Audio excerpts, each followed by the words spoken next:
ٹھیک ہے. تو ناخن کا کاٹنا. چوتھی چیز بغل کے بال اکھاڑنا. ٹھیک ہے, بغل کے بالوں کا اکھاڑنا. یہ حدیث پہ الفاظ پہ غور کیجیے. بغل کے بال تراشنا, کاٹنے کے الفاظ نہیں حدیث میں, جہاں بھی آیا ہے اکھاڑنے کی آیا ہے. اکھاڑنے سے کیا مراد ہے؟ اس سے مراد یہ ہے کہ جب انسان کو جب وہ بالغ ہوتا ہے, اور عموماً مونچھ کے بال, داڑھی کے بال, زیر ناف کے بال اور بغل کے بال, یہ وہ بال ہیں جو بالغ ہونے کے بعد ہی آتے ہیں. ٹھیک, ایک قسم کے باڈی کے اندر ہارمونز جنریٹ ہوتے ہیں جو کہ ایک ایج کے بعد ہوتے ہیں, اور اس کے بعد بہت ساری ہارمونل ایکٹیویٹیز کی وجہ سے اس کو داڑھی کے بال بھی نکلتے ہیں. اس کی اگر مرد ہو تو اس کی آواز بھی تھوڑی سی رف ہو جاتی ہے, لڑکا ہو تو, اور اسی طرح مونچھ کے بال بھی آنا شروع ہوتے ہیں, داڑھی آتی ہے, زیر ناف بال آتے ہیں, اور بغل کے بال آنا شروع ہوتے ہیں. تو اکھاڑنا مطلب یہ کہ جب پہلی بار بال آتے ہیں تو انسان اس کو تراشے نہیں, اس کو پکڑ کر پلک کرے, کھینچے اس کو. اب بولیے ہاں کتنی تکلیف ہوں گی, نہیں ہوتی ہے. جو کرتے ہیں ان کو پتہ نہیں ہوتی ہے. اس لیے کہ حدیث میں الفاظ ہے نکالنا, اور رسول اللہ اپنے بغل کے بالوں کو کھینچ کر نکالتے. ٹھیک, کھینچ کر نکالنا ہے. اب جس نے ایسا نہیں کیا, اللہ کے لیے آپ کوشش مت کیجیے, کہ تو اب آپ کریں گے تو سویلنگس آ جائیں گے اور بیمار ہو جائیں گے آپ. ٹھیک ہے, اس لیے کہ اب جو ہے بال مضبوط آ جاتے ہیں, لیکن جس آدمی کو عادت ہوتی ہے اکھاڑنے کی تو اس کے لیے کوئی پرابلم نہیں ہوتا ہے. جیسے کہ بہت سے لوگ ہیں جن کو پلکوں کا پرابلم ہوتا ہے بچپن سے, ان کی پلکیں ایسی آتی ہے کہ وہ اندر کی طرف جانا شروع ہو جاتی ہے, تو ان پلکوں کو پلک کر لیا جاتا ہے, نکال لیا جاتا ہے.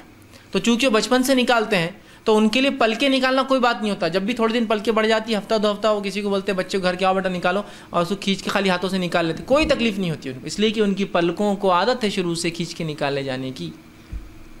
تو لہٰذا کوشش کرے, نوجوان بچے ہیں جو بالغ نہیں ہوئے ان کو تعلیم دے کہ جب بغل کے بال آئے بیٹا تو اس کو اکھاڑنا ہے, پلک کرنا ہے, کھینچ کے نکالنا ہے, صاف نہیں کرنا ہے. ٹھیک ہے, چاہے تو آپ صاف بھی کر سکتے ہیں اس طرح سے, لیکن سنت تو یہ ہے کہ کھینچا جائے, اکھاڑ کر نکالا جائے. تراشنے میں بھی سنت پہ عمل ہوگا, مطلب صاف کرنے اس طرح سے, لیکن اکھاڑنا یہ زیادہ بہتر ہے, یاد رکھیے یہ زیادہ بہتر ہے. ٹھیک ہے, تو اکھاڑا جائے, اس کو اکھاڑنا ہے. ٹھیک ہے, لیکن اکھاڑنے سے مراد یہ نہیں کہ آپ لوگوں کے سامنے مجلس میں بیٹھے عادت ہے آپ کو اکھاڑیں. اکھاڑنے سے مراد آپ جب ایک ٹائم ہو اس کا فکس پیریڈ, اس کی بھی لمٹ کیا ہے, میکسیمم 40 days, 40 دن کے اندر یہ کام کرنا ہے. مونچھوں کی 40 دن, بغل کے بال کی 40 دن, زیر ناف کی 40 دن, ناخن کی بھی 40 دن ہے. میکسیمم لمٹ بتا رہا ہوں, آپ مہینے واری کیجئے پھر, یا پھر آپ ویکلی کیجئے. نبی اکرم صلی اللہ علیہ وسلم مونچھ اور ناخن خاص طور سے ویکلی نکالا کرتے تھے. ٹھیک ہے, لیکن میکسیمم لمٹ زیر ناف والوں کی, بغل کی بھی کیا ہے, 40 دن کے اندر ان کو آپ کو صاف کرنا ہے. ٹھیک, تو یہ بڑی اہم چیز ہے. بہت سے لوگ ہوتے ہیں یار ارے بغل کے بال دیکھو تمہارے کتنے بڑے ہو گئے, یار یاد نہیں رہ رہی. اور آدمی اگر وہ ہوتا ہے نا چھوٹی بنین جو ہوتی ہے, فل نہیں ہوتی, سینڈو بنین میں آ جائے تو کچھ لوگ خالی اس کو دیکھتے رہتے, ہاتھوں میں سے کیا نکل رہا اس کی, بالوں کا گچھا. یہ کیا ہے, تو بولے مردانہ شان ہے. بولے میری کیا مردانہ شان ہے یہ. ٹھیک, یہ تو سب غلاظت ہے. یہ شریعت کے اعتبار سے تو اس کو نکال کے پھینک دینے والی, اکھاڑنے والی چیز ہے. یہ بولتے ہیں نا اکھاڑ کے پھینک دوں گا تجھے, مطلب بالکل اتنی خراب چیز کی رکھو مت, اکھاڑو, اکھاڑنا اور تم لے کے گھوم رہے. بہت سے لوگ ابھی آپ دیکھیے سوئمنگ پولس پہ, ہیلتھ کلبس پہ آئے ہوئے اور اتنے اتنے بال جمع کیے ہوئے ہیں. بھائی یہ کیا ہے, تو مردانہ شان ہے. بولے ہمارے خاندان نے بال جمع کر کے رکھتے ہیں بغل کے. کچھ لوگ یاد نہیں رہتا ہے کاٹنے کی. سبحان اللہ, تم ایک غلاظت کو صاف کرنے کی یاد نہیں رہتی. بولے تو پیشاب پاخانہ جاتے ہو تو وہ بھی صاف کرتے ہو, چھوڑ دیتے ہو, یا یاد نہیں رہتی بول کر. سمجھ میں نہیں آ رہا. اس لیے کہ سائنٹیفک ریسرچ یہ بتا رہی ہے کہ انسانی جسم میں جیسے سر میں جوئیں ہوتی ہے, جسم کے اور 2 حصے جہاں جوئیں ہوتی ہے انسان کو, سر کے علاوہ بھی, جو کہ آپ اگر میڈیکل بکس پڑھے تو پڑھاتے چلیں گا. ایک ہوتا ہے جو سر کی جو ہوتی ہے جو, اور ایک ہوتا ہے پیوبک ریجن میں, زیر ناف بھی بال نہ کاٹے تو جو ہوتی ہے, اور ایک جو ہوتی ہے جو بغل میں رہتی ہے. یہ بہت کم ہے, 2 تو بہت کامن ہے. آپ کوئی بھی میڈیکل کی بک اٹھائیے, اس کی قسمیں دیکھیے جوؤں کی کتنی ہیں, تو 2 تو کامنلی رہتی ہے. بہت نقصانات ہیں ان کی, یاد رکھیں. شریعت نے دیکھیے آپ کو پہلے ہی نقصانات سے دور کر دیا کہ بال صاف کر لو, سیدھا ہی چکر میں جاؤ ہی مت, یہ سب ہے نا. کئی بیماریوں سے تم یوں ہی بچ جاؤں گے. سر کی جوئیں نکال سکتے آپ صاف کر کے, باقی 200 کی نکال, لاجیکل بھی نہیں ہے, ایسے شریعت نے کہا ان کو رکھو ہی مت, سب سے اچھا. ٹھیک ہے, تو بال نکلوائیے, ورنہ بہت ساری بیماریوں کا آپ کا جسم وجہ بنے گا, اور کنٹینیوس آپ اسمیل کریں گے, آپ کے پاس بدبو آئیں گی. چونکہ جو لوگ بغل کے بال صاف نہیں کرتے بدبو ہو جاتی بالوں میں, یاد رکھیے.